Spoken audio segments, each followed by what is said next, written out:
All right, here's the truth. I don't think you're ready for it. But according to court records, she was afraid for her life. And weeks after a wife posted this video accusing her husband of being a pedophile, a chilling call came into 911. But I could hear a female in the background screaming and crying, some sort of loud bang in the background. Now, she had 14,000 followers and a life that looked, from the outside, like it was going pretty well. Then, in the middle of the night, police got a call. A woman screaming, a loud bang. And by the time officers reached that house in Collinsville, Oklahoma, it was already over.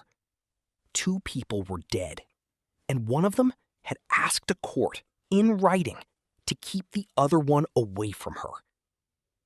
Her name was Sarah Gillson. She went by Sarah Duffy, too, married to a man named Jeremiah, who everyone online called Shawn, or Duff Daddy, a TikTok account with over 300,000 followers. To the internet, they looked like a couple. Lifestyle content, product links. This is Sarah Gillson. She was a social media influencer based in Tulsa. She had more than 14,000 followers on TikTok, and her social media was really lifestyle focused. She was fashionable. She gave ideas to other people looking for items to buy. And she was also a mom to 2 kids. And sadly, those children will now be growing up without their mom. Sarah also went by the last name Duffy. She was married legally to 48-year-old Jeremiah Duffy, who went by Shawn. Here's a picture of the 2 of them together. And on social media, he was known as Duff Daddy. He had a big following on TikTok as well. That post was from a previous account of his. His main account, though, Duff Daddy 1 on TikTok, has more than 347,000 followers. It is now private. And the that kind of everyday American social media life you'd scroll right past. But underneath that, something else was happening. And it had been happening for a while. On July 11th, Sarah posted a video. It was one of those trending clips, the kind where you sit like you're about to be interviewed for a Netflix documentary. Her caption said she was preparing for the day Netflix made a documentary about her soon-to-be ex-husband. She called him a pedophile. Let's get into what happened. It appears over the last several weeks. This is a post that Sarah put on her TikTok on July 11th.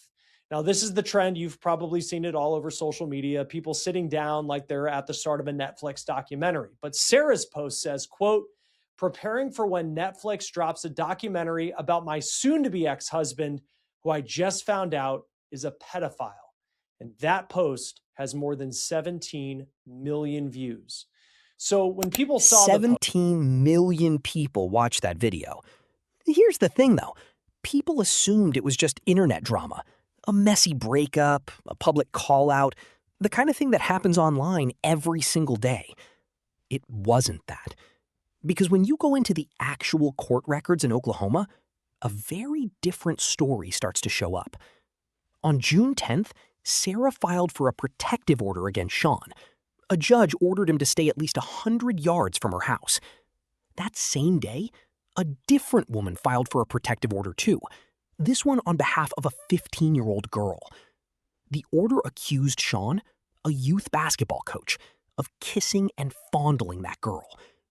Text messages, a hotel invitation, money to keep quiet. The woman other than Sarah is the mom of a 15-year-old girl who played basketball for Duffy because he was also a youth basketball coach. And the order alleges that another coach walked in on him allegedly kissing and fondling that 15-year-old girl. And the girl also allegedly told her mom that Duffy sent her inappropriate text messages, invited her to a hotel, and gave her money to, quote, keep her quiet. Quote, similar conduct by this coach towards this particular juvenile player was reported to have occurred over an extended period of time in multiple law enforcement jurisdictions across multiple states prior to this. Police said similar allegations had followed him across multiple states for years before this.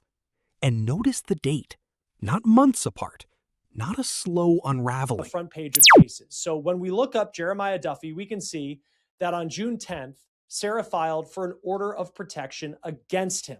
And the judge ruled that Shawn had to stay away from Sarah's house and that he needed to remain 100 yards away from her at all times. On that same day, June 10th, another woman filed for an order of protection against Jeremiah Shawn Duffy. And in that order, a judge ruled that Shawn had to stay 100 yards away from, quote, the child and the child's home. Two protective orders from two different women on the exact same day. 9 days before that, on June 9th, police told Sarah's filing said Shawn was going to be charged. He allegedly threatened suicide. He allegedly went on the run with a gun. I need you to sit with that for a second, because this wasn't the first time Sarah had gone to court over this man. Back in 2021, she'd filed for a protective order too. Back in June. I also want to point out that this was not the first time that Sarah had apparently filed for an order of protection against Shawn Duffy.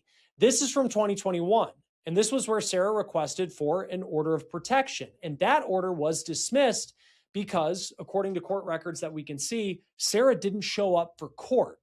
And it appears after that, Shawn and Sarah, they were still together to some extent. That case was dropped, records show, because she didn't show up to the hearing. And after that, they stayed together. There are photos. A local reporter had even interviewed them as a couple earlier this year for a story that had nothing to do with any of this. That's the part that sits heaviest with anyone who's worked in domestic violence cases. It's rarely a straight line. It's not bad all the time, every day. There's good mixed in with the bad. And that's exactly what makes it so hard for anyone on the outside, a friend, a judge, a police officer, to know when a warning sign is actually the moment everything changes. On June 20th, 10 days after that second protective order, Sarah posted again. A video of the ocean, a caption thanking people for their support, saying she was grieving, saying she wasn't sure she'd ever be the same, saying she was leaning on her faith to get through it. 2 days before she died, she posted one more time. Herself on the bow of a boat, looking out at the water. The caption just said she hoped whatever she'd been through would never find her again. July 23rd, police responded to a call at the couple's home in Collinsville, Oklahoma. It was around 11:15 at night. I'm trying to reach him back, but I could hear a female in the background screaming and crying, some sort of loud bang in the background. Police rushed to Sarah's home, and minutes later, dispatchers said this. An old male that we were looking for a few weeks ago after he got caught kissing a juvenile. 3 days later, on July 23rd, just after 11 at night, police got that 911 call. And when they arrived at her home, they found both of them dead. Shawn had shot Sarah, then turned the gun on himself. Now here's where this case gets complicated, in a way a lot of people don't expect.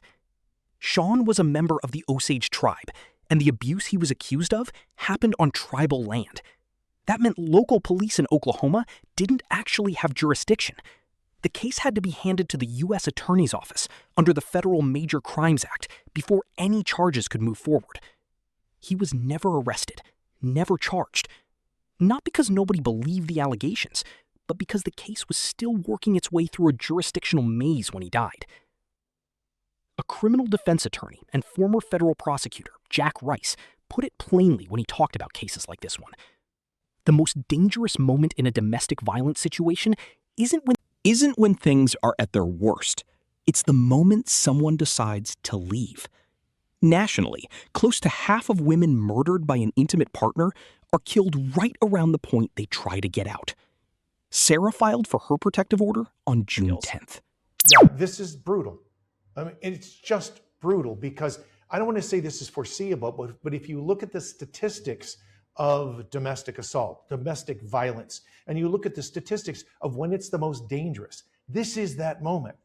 We're talking about June 10th, when all of a sudden she makes this decision to go and get an OFP, an order for protection, because on the 9th, the police said it appears that he's actually going to be charged with molestation. She makes this decision on the 10th.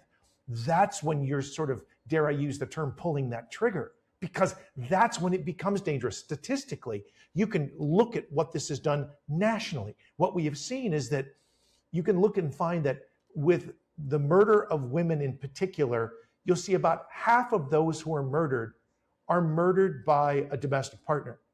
And if you look at those numbers, About half of those, it happens when they decide to leave.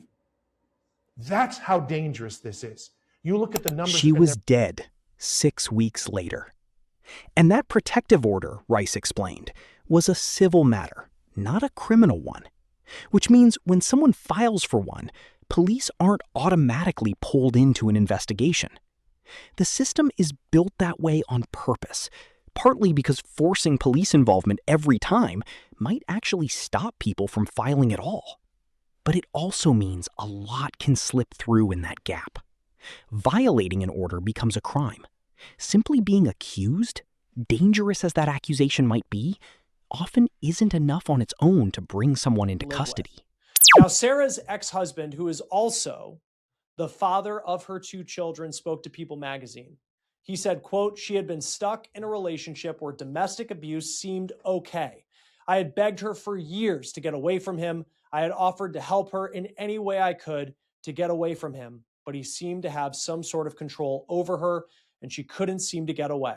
That's what Lyle Landers told People magazine. Just 2 Sarah's days. ex-husband, the father of her 2 children, told People magazine he'd begged her for years to leave, offered to help her get out, and watched Shawn keep some kind of hold over her that she couldn't seem to break.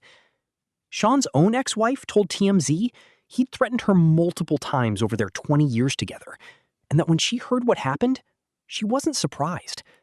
Not shocked that it happened, just shocked at how it ended. And the 15-year-old girl in all of this, the one named in that second protective order, she doesn't get a resolution either. With Shawn dead, there's no trial, no verdict, nothing that closes that chapter for her. The only path left, according to Rice, is a civil suit against his estate. That's it. That's what accountability looks like when the person accused doesn't live long enough to face a courtroom. There's a GoFundMe now, raising money for Sarah's 2 kids, who are going to grow up without her. It describes her as a mom who loved them fiercely and worked hard to give them a good life. That's true.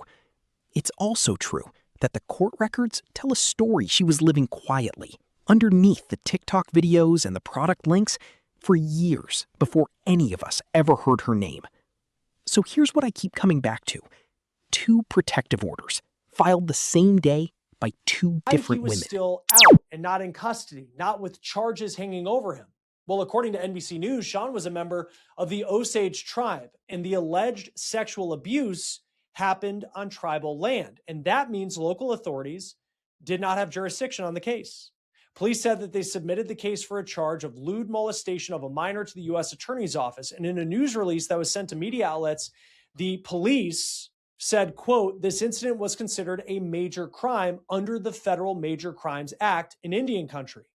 The report listing the crime of lewd molestation of a minor was sent to the U.S. Attorney's Office for review, ending the jurisdiction of the Owasso A jurisdictional gap that meant an accused man stayed free while the case moved through federal channels. A woman who tried to leave, twice, 4 years apart, and didn't survive the second time. What would it have taken for this to end differently? And how many women are living through that exact same gap right now, waiting for a system built around jurisdiction and procedure to catch up to what they already know is true? Tell me what you think happened in that 6-week window, because I don't think this story is finished raising questions.